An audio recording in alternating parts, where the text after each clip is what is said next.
Alléluia.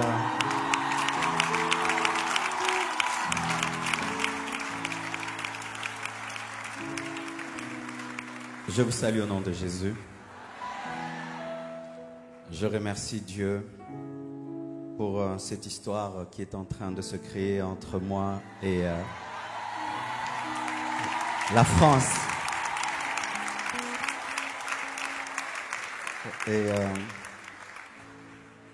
je remercie Dieu qui m'a permis de rencontrer le pasteur Ivan.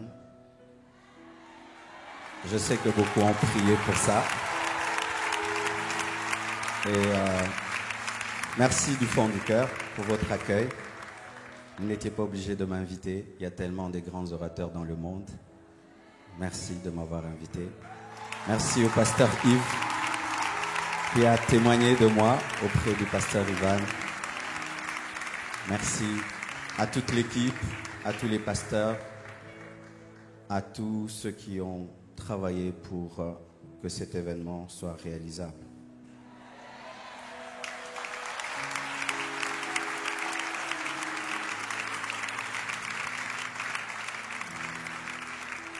Je ne suis pas venu seul, mon équipe est en route. Je prie que Maman Blanche, avant que je ne finisse de prêcher, soit là. Elle était à Bruxelles avec les enfants, mais ils ont arrêté leurs vacances pour participer à la conférence. Et ensuite, j'irai en vacances avec toute la famille. Bizarrement, je me sens chez moi.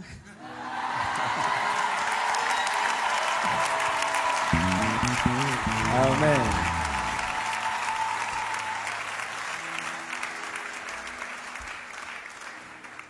Prions le Seigneur. De gloire en gloire, tu m'amènes dans les profondeurs de ta sainteté.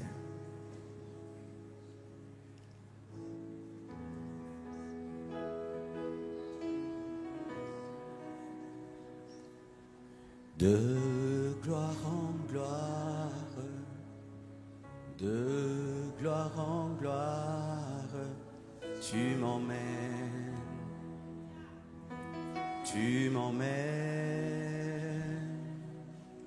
dans les profondeurs de ta sainteté. Tu m'emmènes. Tu m'emmènes.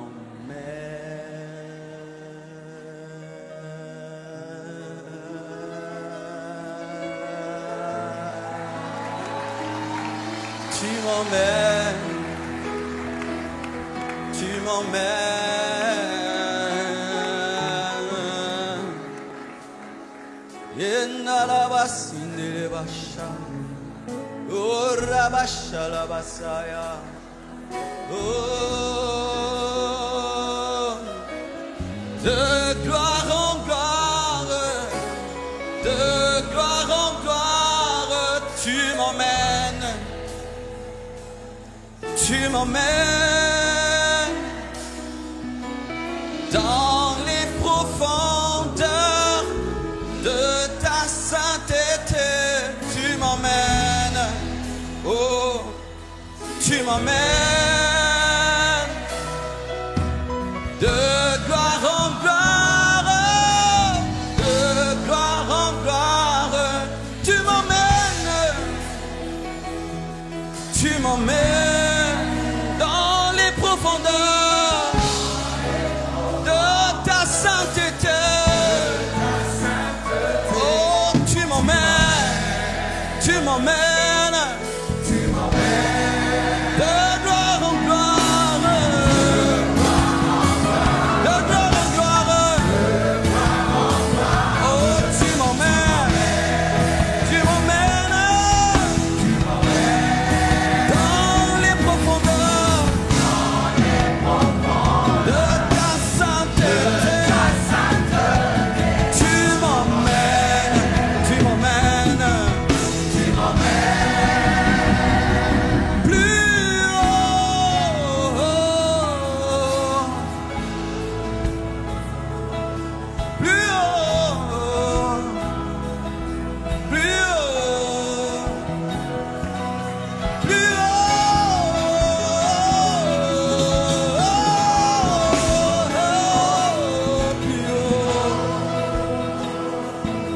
plus haut.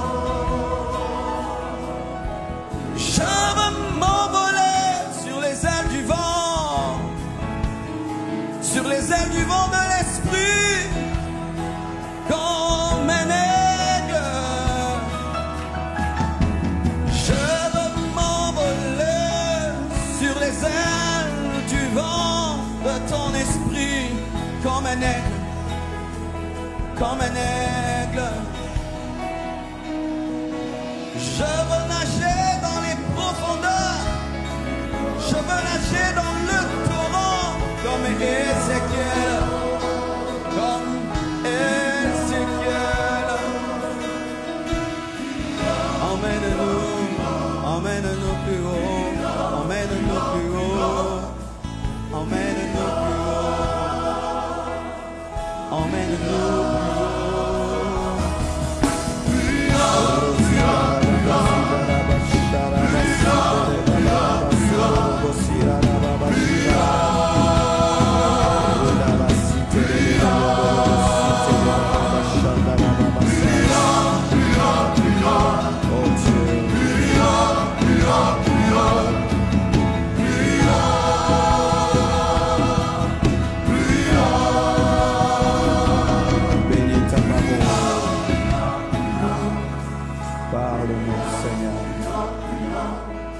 Agis pour la gloire de toi-même, que je ne sois qu'un instrument entre tes mains, afin de bénir ton peuple. Manifeste-toi au milieu de nous, et que tout soit Dieu fait pour ta gloire. Cher Saint-Esprit, je te désire ardemment ce soir encore. Glorifie Jésus. J'ai ainsi prié de proclamer la victoire sur toute puissance contre elle. Au nom de Jésus-Christ. Amen. Nous acclamons le Seigneur. Amen.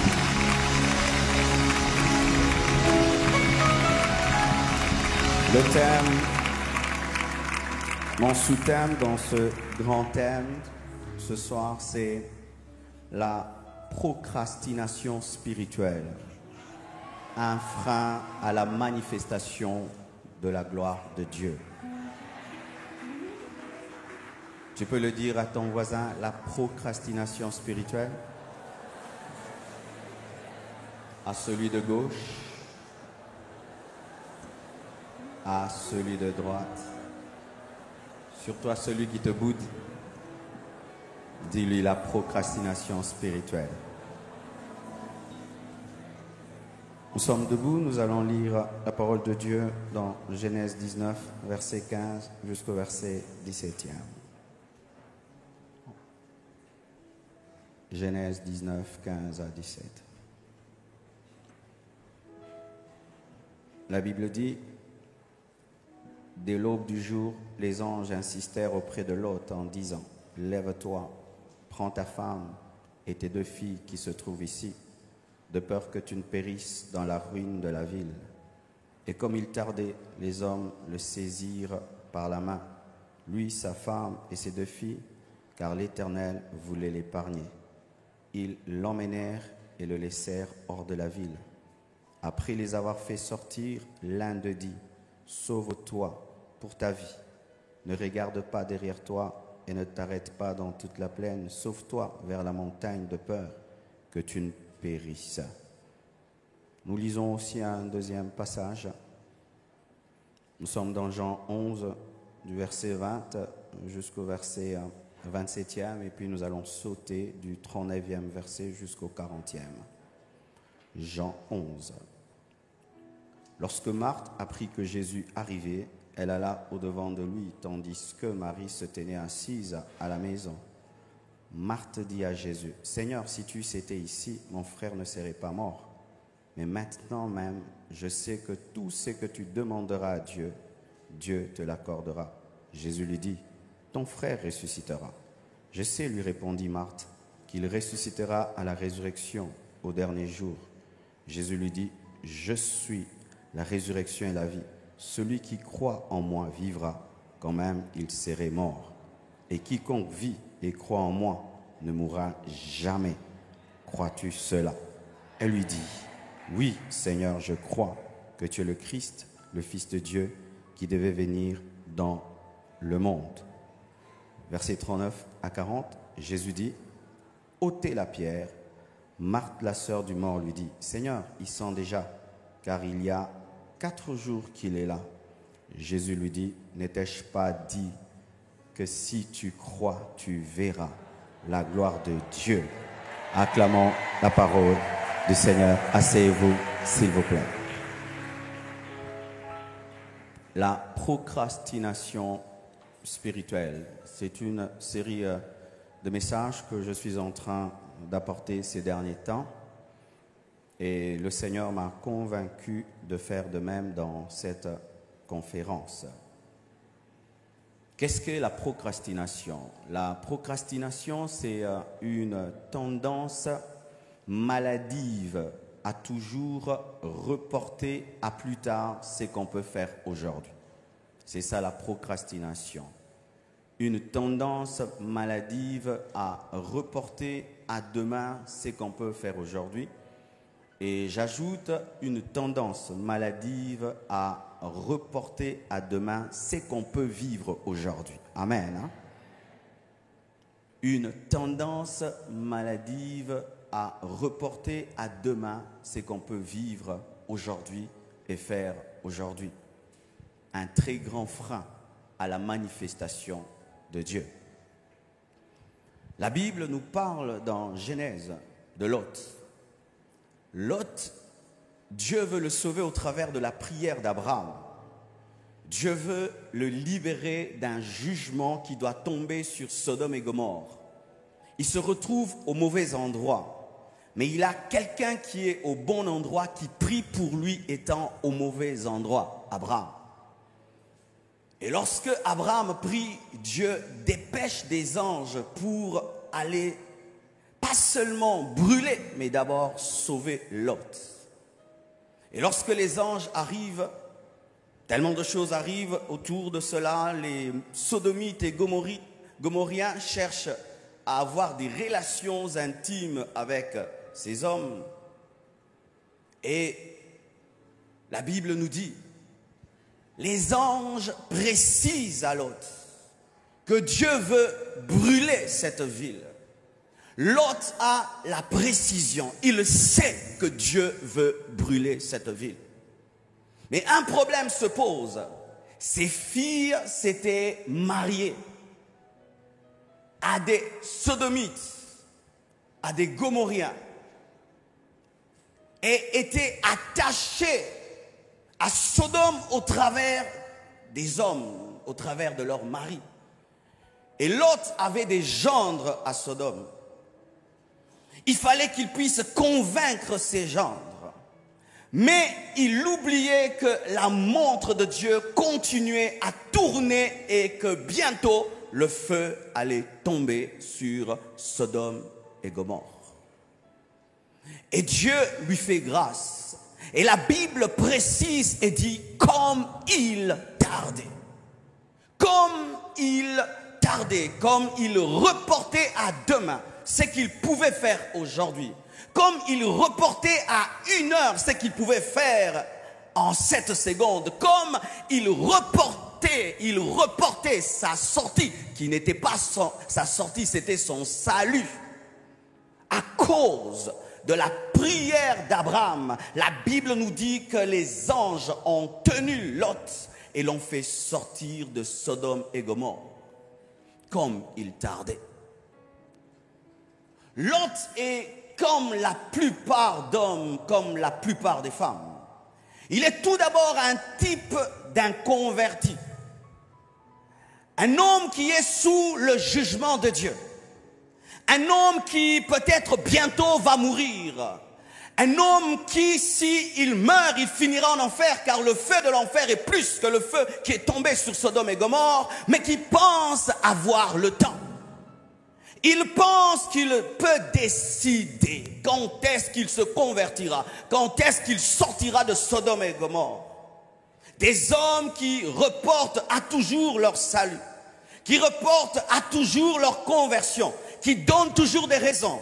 Je ne suis pas assez jeune, je ne suis pas assez vieux, je n'ai pas assez d'expérience, je ne suis pas suffisamment convaincu. Mais Lot, ce qu'il ne comprenait pas, c'est qu'il était en train de jouer avec sa vie. Car si tu te retrouves à Sodome et Gomorrhe, même si tu es le neveu d'Abraham, tu seras brûlé. Et Lot tardait. Et Dieu envoie ses anges pour l'en faire sortir. Lot n'est pas seulement un type d'un converti. Il est aussi le type d'un chrétien rétrograde. Car Lot était le neveu d'Abraham. Et lorsqu'ils se sont séparés, la Bible nous dit que Lot avait choisi la plaine. La plaine qui était à côté de Sodome et Gomorrhe. Pas à Sodome. Il n'était pas au début dans Sodome. Il était à côté de Sodome et il a fini à Sodome. C'est un type de chrétiens qui ne sont pas trop loin du monde. Ils sont à côté mais pas dedans, mais à côté mais pas dedans, mais qui finissent dedans.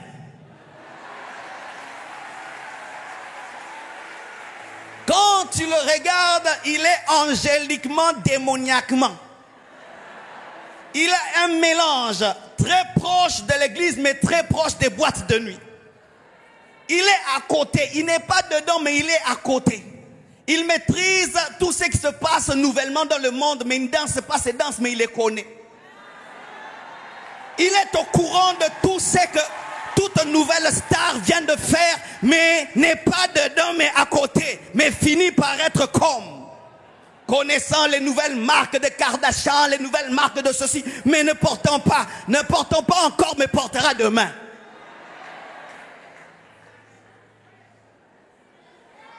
Des chrétiens qui, dans leur consécration, ne vont pas trop loin du monde. Il se convertit, mais il reste à côté du monde. Il se convertit, mais son habillement est encore mondain. Il se convertit, mais il parle encore comme un mondain. Il se convertit, mais il ne veut pas trop ressembler à Dieu, ni trop ressembler à Satan. À côté, on y est pendant un temps, jusqu'à ce qu'un jour on se retrouve à la porte de la ville de Sodome. Et porte de la ville, ça veut dire qu'il était parmi ceux qui siégeaient. Il était devenu un chef. Bien-aimés frères et sœurs, vous qui pensez être plus intelligent que le diable sans Dieu, sachez qu'il a des milliers d'expériences. Il a eu des hommes comme David, comme Salomon. Et lorsque tu veux vaincre le mal avec ta propre intelligence, le mal te vaincra. La seule manière de vaincre l'ennemi, c'est rester dans les principes de Dieu. Lui pensait qu'il pouvait être à côté de Sodome sans entrer à Sodome. Mais pire, ses filles ont épousé des sodomites et ont fini par coucher avec leur papa.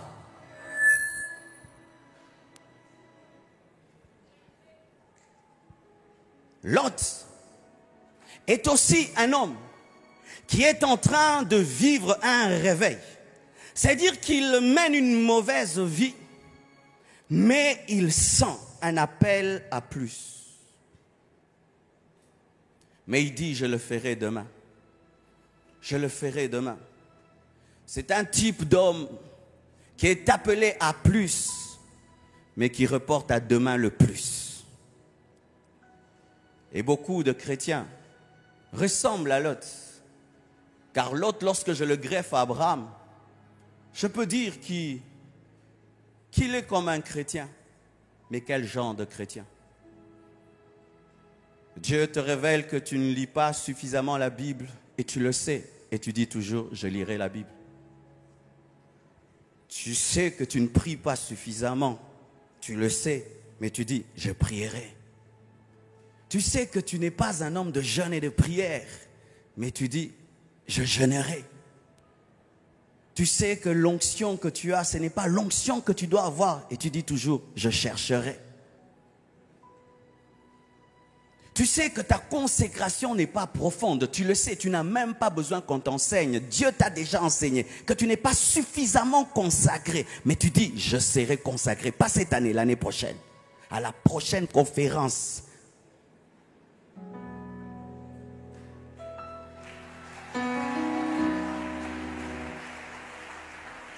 Il sait qu'il doit sortir, mais il prend le temps de sortir.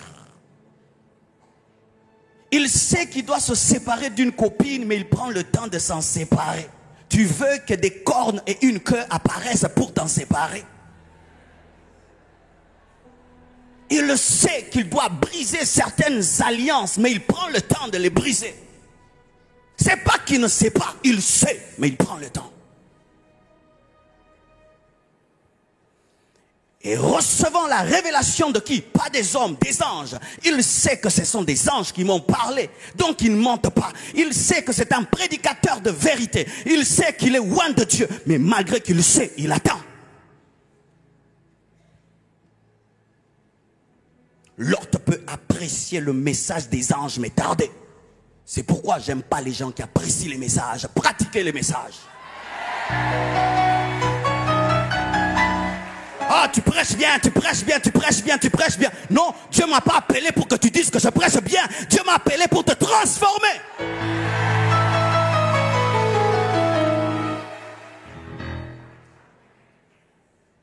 Il sait. Mais il dit pas aujourd'hui.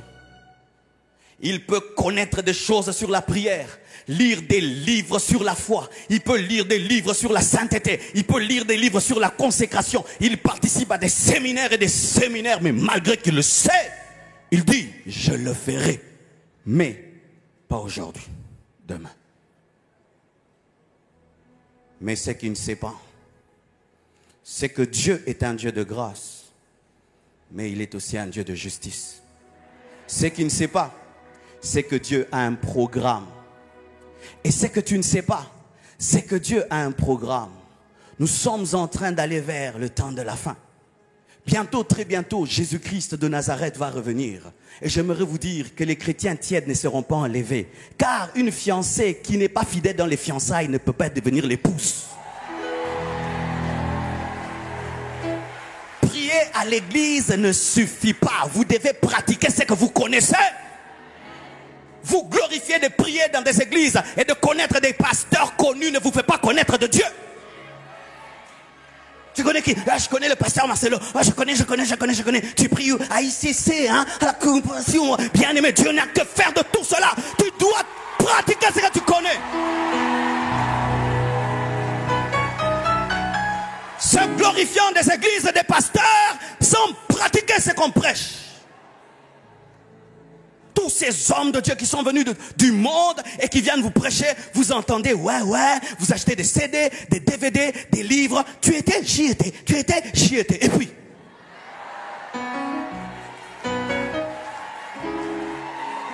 puis, ça fait quoi?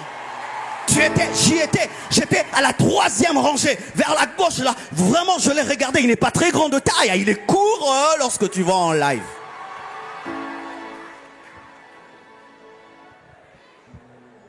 Alléluia. Bien-aimé, Dieu attend une chose, que tu pratiques ce que tu connais. Quand? Maintenant. Ce soir. Ta copine, tu l'abandonnes ce soir. Ta copine, tu l'abandonnes ce soir. Oui. Et si vous êtes venus copain, copine, vous sortez en pleurant, Chacun va de son côté, celui-ci au nord, l'autre au sud, mais tu l'as compris aujourd'hui.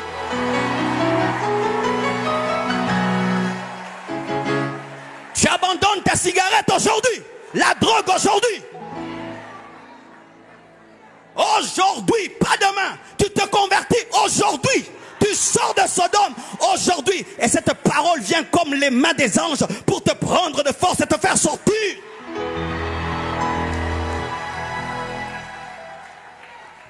Car tu ne vois pas ce que les anges voient. Toi, tu vois que le ciel est bleu, mais eux voient que le ciel est rouge. C'est ça des fois le problème entre les prédicateurs et le peuple. Vous êtes dans vos vies, maison, voiture, nanana, mais nous on voit autre chose, l'éternité. Après tout ça, après que vous aurez des voitures et des maisons, après vos mariages, après avoir voyagé dans le monde entier, après avoir été millionnaire et milliardaire, après, les anges voient ce que l'autre ne voit pas. Ainsi, ils ne peuvent avoir le même timing que l'autre. Pourquoi? Ils sont branchés à une dimension que lui ne voit pas. C'est pourquoi des fois tu peux venir à l'église. Tu as tellement de problèmes et tu attends qu'on t'encourage. On te donne un message marteau. Pourquoi? Je vois ce que tu ne vois pas. Parce que l'autre pouvait venir auprès des anges. Eh bien, voyez ma belle maison à Sodome. Voyez, je suis devenu grand à Sodome. Sors. Non, mais vous avez remarqué mon compte en banque à Sodome. Sors. Non, mais tu as remarqué mes filles, comment elles sont belles. Sors. Mais tu as remarqué quel genre d'homme, quel type d'homme ils ont eu à... Sors. Je n'ai pas besoin de tes griffes. Je n'ai pas besoin de ta voiture ni de ta maison. Je n'ai pas besoin de ton compte en banque. Je veux que tu puisses sortir de ton péché, que tu sortes de Sodome et Gomorrhe. C'est ce que je veux. Car tout ce que tu as à Sodome finira par brûler. Sauve-toi, dit la Bible. Frères, sœurs, il se peut que vous puissiez dire que je suis en train de parler en vain. Mais, sachez une chose, nous sommes tous ici des mortels. Et de l'autre côté, il y a soit le paradis, soit le mauvais séjour de mort.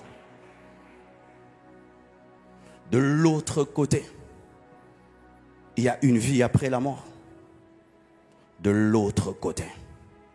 Et de l'autre côté, on y va quand on ne décide pas. Ça tombe sur toi comme la loterie. Qui est sûr qu'il vivra demain? Qui d'entre vous est sûr de vivre demain? Sûr qu'il participera à la dernière session de ce soir? Qui? Même moi, je ne sais pas. Que Dieu me fasse grâce.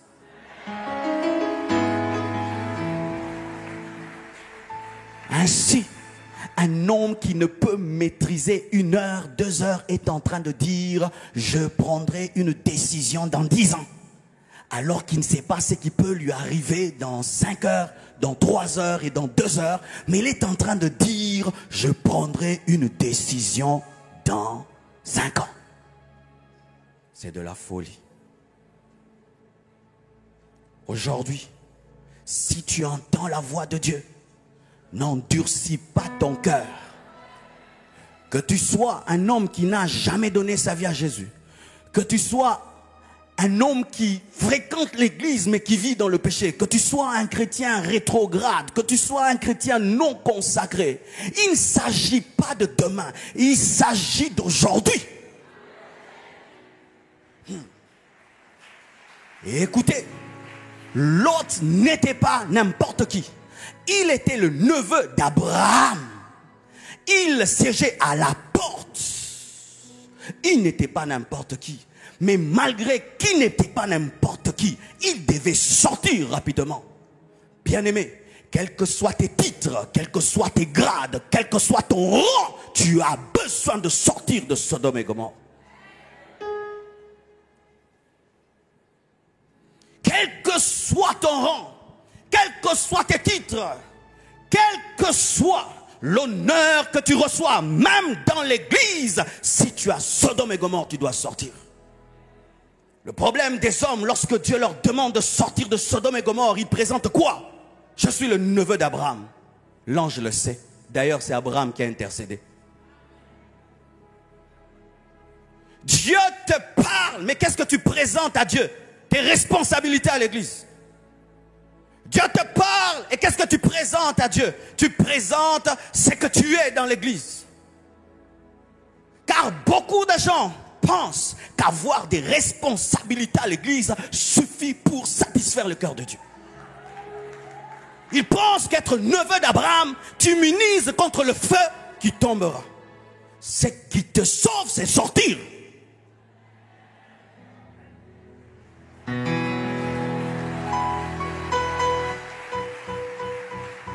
Ainsi, qu'est-ce qui arrive? Vous remarquez, quand quelqu'un est trop proche d'un homme de Dieu, il pense qu'il est sauvé. Quand il était là au début de ICC, il pense qu'il est sauvé. Non, non, même si tu étais là lorsqu'il y avait 3 personnes, tu n'es pas sauvé. Ce qui te sauve, c'est croire en Jésus et sortir.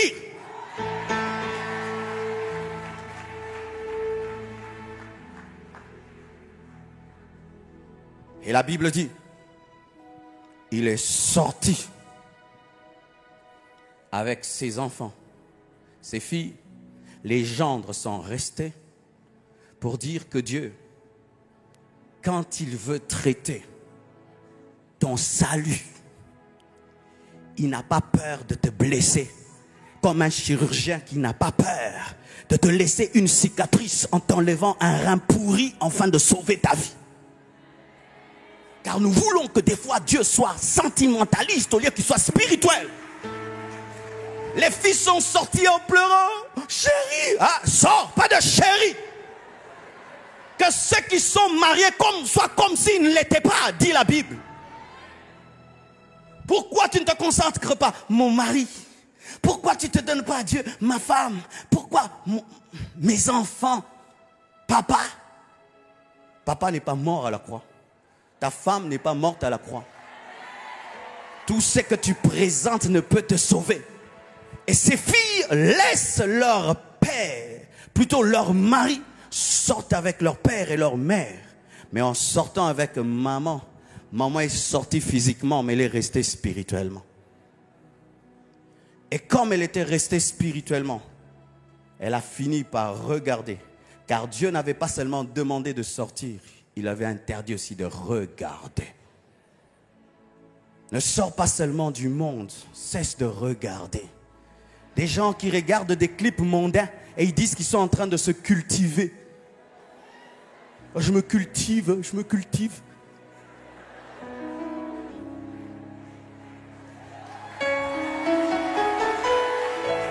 Et pour se consoler, quand ils regardent des choses bizarres, ils prient, oh Dieu, le monde est en train de périr, sauve-les, sauve-les. Oh Jésus, sauve, sauve. Ne regarde pas. Ne regarde pas leurs clips. Ne convoite pas leur vie. N'envie pas leur bien mal acquis comme on nous a prêché le premier jour. N'envie pas les cochons d'un homme qui a sacrifié un homme pour avoir ce qu'il a. N'envie pas les cochons d'un païen. N'envie pas sa voiture. N'envie pas ses griffes. N'envie pas son parfum. N'envie rien de ce qu'il a. Parce que tout ce qu'il a n'est rien du tout. Elle s'est tournée. Et quand elle s'est tournée, elle est devenue quoi? Une statue de sel. Elle est morte. Pas tuée par le feu. Elle a été tuée par le sel. Certains, ce n'est pas seulement le feu qui les tue, ce qui les tue, c'est le fait d'être sortis. Mais malgré qu'ils sont sortis, ils sont restés. Il va dans une fête et qu'on met une musique dans le cœur. Trop fort. Mais pourquoi ils ont coupé ça? Oh, mais il n'a pas dansé. Ils ont dansé.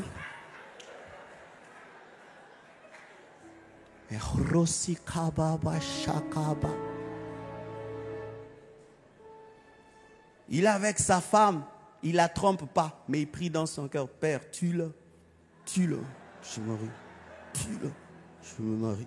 Il est sorti, mais son cœur est resté. Qu'est-ce qui est resté? Qu'est-ce qui est resté malgré que tu es sorti, mais que tu regardes? Qu'est-ce qui est resté malgré que tu es sorti, mais que tu regardes?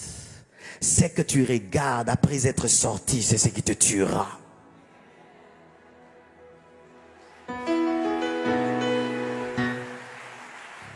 C'est pourquoi la solution lorsqu'on sort, c'est de ne pas rester dans la plaine, mais c'est aller au sommet de la montagne.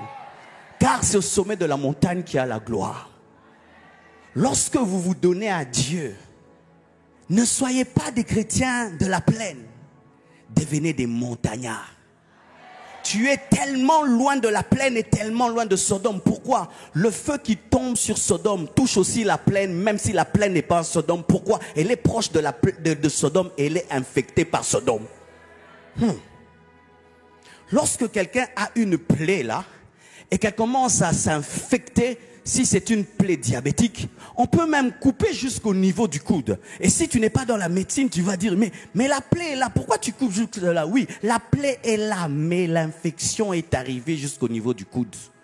Il ne faut pas seulement sortir du péché, il faut sortir même des choses qui ressemblent au péché. Pas seulement du péché, même des choses qui ressemblent au péché. Ou après le culte, hey, ma soeur, ça va, t'as rien fait, mais hein, tu vois quand même. Hein? Des chrétiens qui vont aujourd'hui dans des fêtes et qui dansent avec des sœurs. C'est pas sa femme. C'est pas l'impudicité, mais hein? Vous chantez maintenant quoi? À toi la gloire, tes mains sur les hanches d'une sœur. Tu sens l'onction? Oh! Tu dois me révéler ça. Moi, je ne sais pas comment ça marche. Tu dois sortir de Sodome. Tu ne dois pas t'arrêter dans la plaine. Tu dois courir sur la montagne de la consécration. La montagne de la consécration. Bien-aimés frères et sœurs, je crois que dans certains domaines de la spiritualité, il faut être dans les extrêmes. Jusqu'à ce que Dieu commence à t'équilibrer.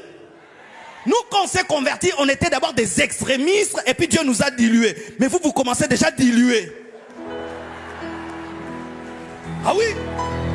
Nous, quand on s'est convertis, c'était même saluer une soeur, c'était un problème. Shalom, ma soeur. Shalom. Shalom. Et puis non, Dieu a dit non, Marcelo, tu peux même saluer. Ah.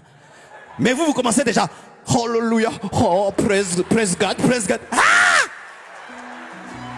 Ça c'est quelle génération? Ça c'est quelle génération? Vous êtes trop cool. C'est pourquoi vous coulez en enfer.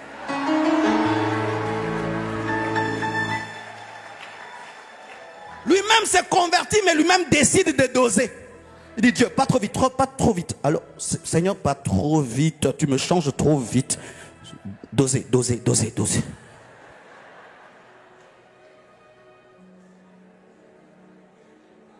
Mais quand quelqu'un rencontre Jésus et décide réellement de sortir de Sodome et Gomorrhe, tu ne le reconnais plus.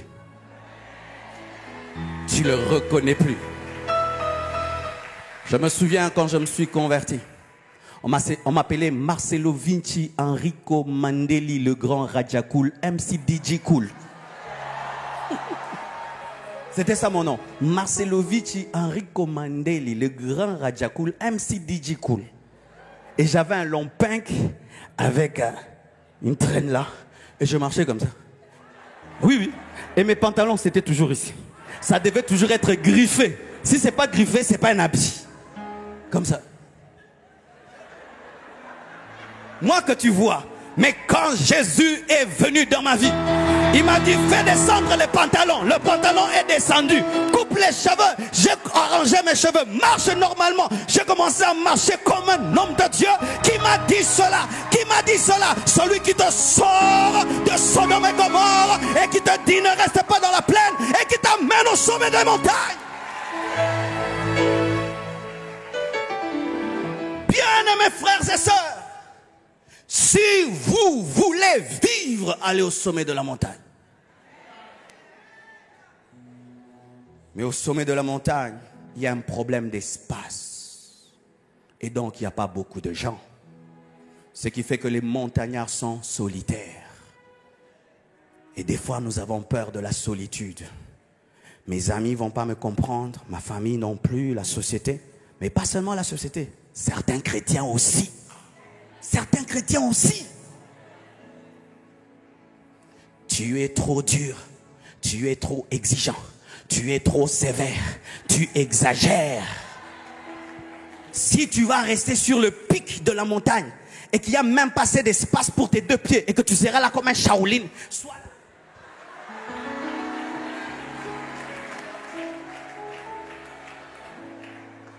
S'il n'y aura pas assez d'espace pour tes deux pieds, mets un seul et tu attends le retour de Jésus. Tu attends. J'attends. Plus le temps passe, plus plus, le sommet devient petit.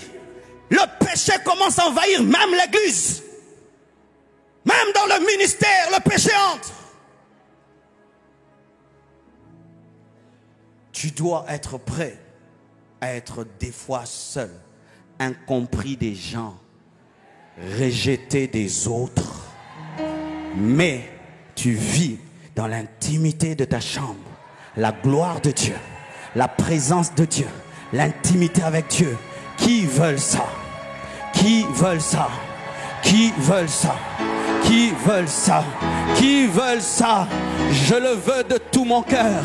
Car il était seul sur cette croix qui m'a sauvé. Et il était nu, il n'a pas eu honte de mourir seul sur cette croix. Alors que Pierre l'a abandonné, que tous l'avaient abandonné. Il acceptait d'y être seul. Moi aussi, j'accepte ma montagne.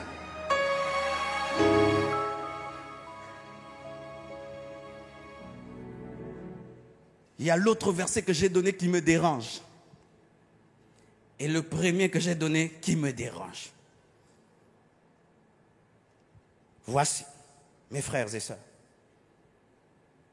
une autre chose pour que nous puissions prier. Lorsque vous lisez l'histoire de Jésus, de Lazare et de Marthe, nous voyons une autre procrastination spirituelle. Et là, maintenant, j'aimerais même parler aux sanctifiés et aux consacrés. J'étais dans cette procrastination. Après avoir tout abandonné, j'étais dans cette procrastination. Jésus vient dans le deuil de Lazare. Il dit à Marthe, Lazare ressuscitera. Et Marthe dit, oui, je sais, il ressuscitera au dernier jour. Un problème de conjugaison. Jésus parle d'un futur proche, elle parle d'un futur lointain. Jésus veut ressusciter Lazare aujourd'hui, mais Marthe s'attend à ce qu'il ressuscite à la fin des temps. Mais Marthe est amie de Jésus. Marthe est fréquentée par Jésus. C'était une famille que Jésus-Christ aimait. Mais Marthe avait un problème de foi et de synchronisation, de timing par rapport au plan de Dieu pour sa vie aujourd'hui. Qu'est-ce qui arrive souvent? Lorsque nous venons dans les réunions, nous nous comportons comme Marthe. Dieu va me guérir, mais pas aujourd'hui, demain. Je serai baptisé du Saint-Esprit, pas aujourd'hui. Dans une réunion qui sera très ointe, lorsqu'un renard bonqué viendra. Ainsi, nous venons dans la présence de Dieu. Ne nous attendons pas à vivre des choses maintenant et aujourd'hui. Mais en disant, oui, il ressuscitera. Je suis d'accord sur la résurrection, mais je ne suis pas d'accord sur le timing.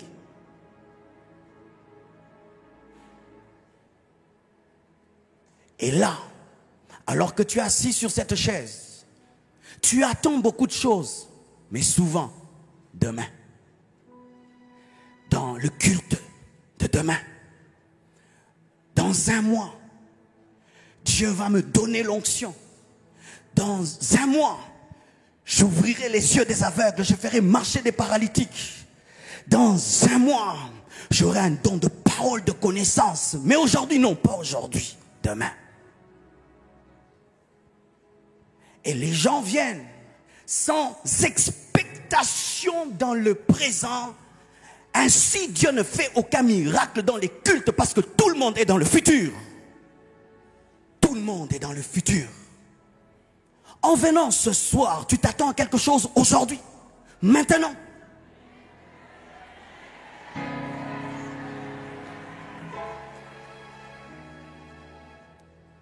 Tu crois que l'onction est réelle, mais est-ce que tu crois en l'onction maintenant? Tu crois que Dieu guérit les malades. Est-ce que tu crois que tu vas être guéri ce soir? Tu crois que Dieu délivre les possédés. Mais est-ce que tu le crois maintenant? Le problème de Jésus, ce n'est pas que tu crois en la résurrection. Le problème de Jésus, c'est le timing de la foi.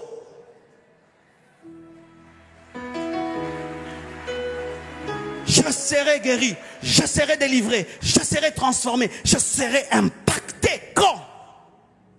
Demain. Mais la Bible dit, Jésus-Christ est le même hier, demain, mais aussi aujourd'hui. Ne sois pas dans la foi du passé, au temps d'Élie, au temps de Moïse, ni dans la foi du futur. Un réveil puissant arrive. Venez tous aujourd'hui, un réveil arrive à Paris. Je n'ai pas une autre journée que ce jour. Je n'ai pas une autre soirée que cette soirée. Bien-aimé, je n'ai pas autre chose qu'aujourd'hui. Et aujourd'hui, je crois que les malades seront guéris. Aujourd'hui, je crois que l'onction va tomber. Aujourd'hui, je crois que la puissance de Dieu va descendre. Aujourd'hui, je crois au réveil. Je n'ai pas demain. Je n'ai pas demain. Je crois maintenant.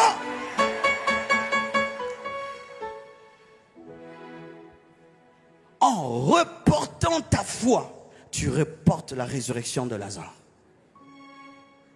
Alors que celui qui est là est en dehors du temps. C'est pourquoi lorsque Marthe a un problème de conjugaison, Jésus quitte le futur. Il entre, il dit, je suis maintenant la résurrection et la vie. C'est-à-dire quoi? Arrête de parler du futur. Je suis là capable de ressusciter ton frère.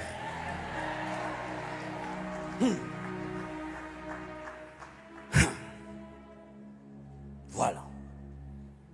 Si sur cette chair, le Jésus de la Bible, que tu connais et que tu imagines souvent d'ailleurs, était là, en sandales, comme on l'imagine, en robe blanche, des longs cheveux, des yeux tout boudou, avec un micro. Quelle serait ta foi aujourd'hui? Mais le Jésus de la Bible, il est ici. Où? En moi. Il est ici. Il est en train de prêcher. Il est en train de te parler en français. Il est ici.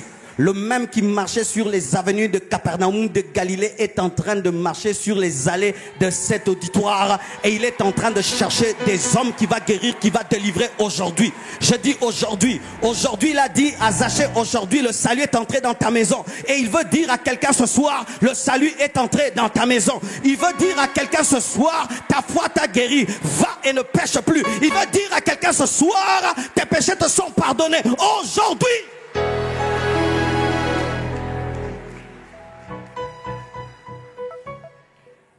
Aujourd'hui, tu peux être guéri du cancer. Maintenant. Je ne parle pas de demain. Aujourd'hui, les démons qui te dérangent peuvent te quitter maintenant. Si tu as la foi, aujourd'hui, ta vie peut changer. Tu peux être totalement bouleversé par Dieu aujourd'hui. À l'âge de 21 ans, je suis allé dans une réunion. C'était la dernière réunion d'ailleurs. Il n'y avait pas beaucoup de gens. L'homme de Dieu a ouvert la Bible. Il a dit, Dieu appela Moïse. Et Dieu appelle encore aujourd'hui. Quand il a dit ça, l'onction de Dieu est venue sur moi. La puissance de Dieu m'a terrassé. Tout le monde est rentré à la maison. Je suis resté là, endormi après le culte. C'était mon aujourd'hui. Je n'avais pas besoin d'une foule. C'était mon jour. C'était ma soirée. C'était mon rendez-vous. Aujourd'hui. Bien-aimés, lorsque vous lisez la Bible, vous allez vous rendre compte que la plupart d'hommes et de femmes qui ont expérimenté la main de Dieu étaient dans aujourd'hui. Je ne place demain que ce que Dieu a placé demain. S'il me dit l'année prochaine, à la même période, tu auras un enfant, d'accord. Mais ce qui n'est pas précisé, c'est maintenant. Ce que Dieu ne précise pas, c'est pour maintenant. Je ne prie pas, Seigneur, veux-tu que je respire? Comme il n'a rien dit, je respire. Veux-tu que je mange? Comme il dit rien, je mange. Pareil aussi pour ce que tu veux. Jacob se tient devant son grand frère Ésaü qui est un profane et il réclame le droit d'aînesse. Il dit aujourd'hui, vends-moi le droit d'aînesse. Mais nous avons plus que Ésaü le profane comme grand frère. Nous avons Jésus-Christ de Nazareth qui ne vend pas le droit d'aînesse mais qui le donne par grâce aujourd'hui. Si Jacob a réclamé le droit d'aînesse d'un profane aujourd'hui, à combien plus forte raison un enfant de Dieu, fils de Dieu greffé à Jésus-Christ?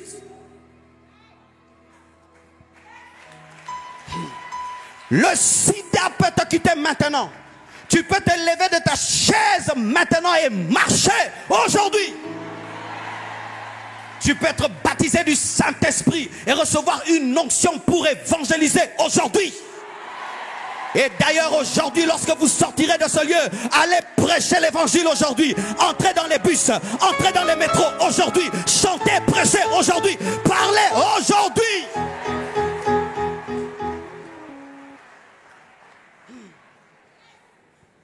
Je sens l'onction de Dieu dans cette salle.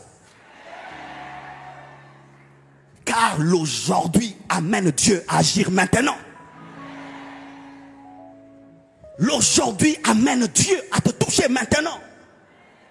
Car tu n'as pas demain. Tu n'as qu'aujourd'hui. Aujourd'hui pour entendre l'oracle de Dieu. Aujourd'hui pour être ressuscité et transformé. Aujourd'hui pour être affecté. Tous les hommes qui ont des témoignages avec Dieu l'ont eu quand? Aujourd'hui. Tous. On l'ont eu aujourd'hui. Parle à tous les hommes qui ont des témoignages avec Dieu. C'était aujourd'hui. Voici cette femme, et pour terminer à la perte de sang, qui s'approche de Jésus. Et dans son cœur, elle dit, aujourd'hui, je toucherai le pan de sa robe et je serai guéri. Elle ne disait pas, je vais essayer. Je toucherai demain. Aujourd'hui, je sortirai de ma maison. Et s'il faut même que je rampe, je ramperai jusqu'à toucher le pan de sa robe. Lorsque Zachée sortit de sa maison, c'était pour une chose, voir Jésus aujourd'hui. Et s'il faut monter sur un sycomore, je monterai. Même si je suis un grand publicain aujourd'hui. Et comme il voulait aujourd'hui, Jésus lui dit aujourd'hui.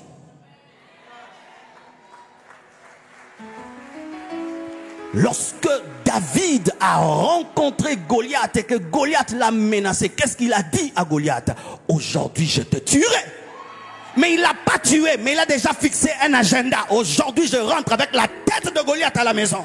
Et aujourd'hui, je rentre avec des témoignages de guérison. Aujourd'hui, je rentre avec Rimbrosaka. Aujourd'hui, je vais rentrer avec des témoignages de guérison, des délivrances et des transformations. Aujourd'hui, je refuse de débat.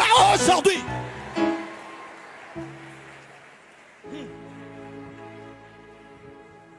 Surtout nous, les francophones, nous devons être dans aujourd'hui. Vous savez pourquoi? On a beaucoup de retard. Oui. Les anglophones, ils ont ressuscité déjà beaucoup de morts. Smith Wigglesworth, déjà 21 morts. Oral Roberts, il a fait marcher combien de paralytiques anglophones? Osborne, anglophone. Ils ont vu la main de Dieu. Mais nous les francophones, vu la température actuelle et les connivences, je vais me pousser à parler en lingala.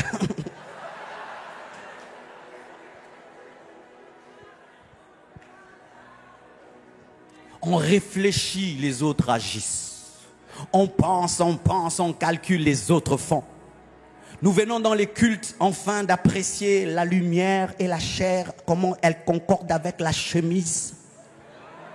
Au lieu de dire, aujourd'hui, je serai guéri, libéré, transformé, affranchi, avant que ce message prenne fin.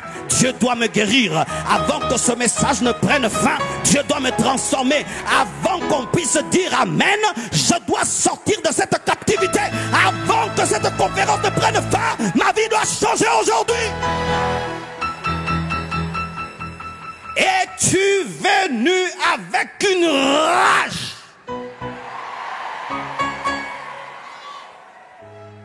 Es-tu venu avec une rage?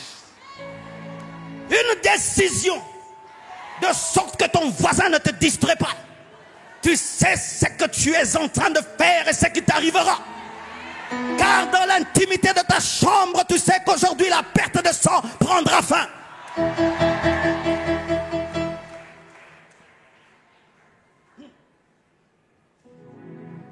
Stérile, tu peux être féconde et avoir des jumeaux. Oui, tu peux. Car il est là où tu es. Maintenant. Aujourd'hui.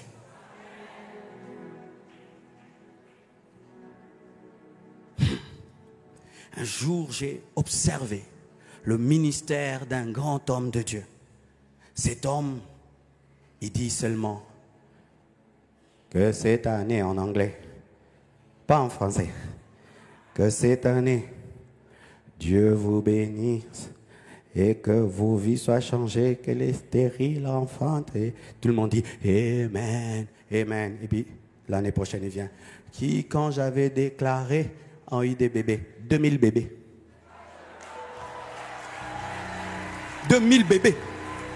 Quand j'ai regardé ça, il n'avait même pas crié. J'ai dit, mais nous on crie beaucoup. Mais Dieu m'a dit, ce n'est pas le problème du cri, c'est le peuple. Car si même tu sèmes une très belle sémence sur ce pavement-ci, rien n'en sortira. On peut vous donner des bonnes paroles, une forte onction. Mais si vous qui venez, vous venez pour un spectacle et aller raconter des choses, mais vous ne venez pas pour être affecté, on peut tout y mettre, il n'y aura rien du tout.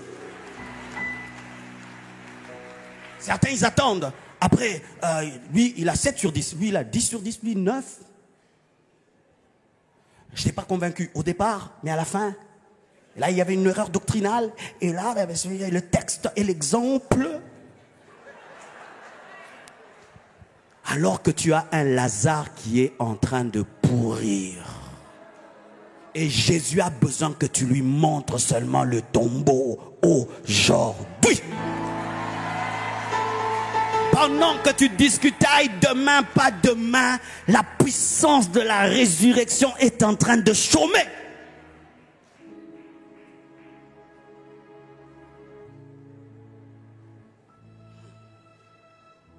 Lève tes mains là où tu es, s'il te plaît. Ceux qui parlent en langue, parlent en d'autres langues. Et si tu ne parles pas en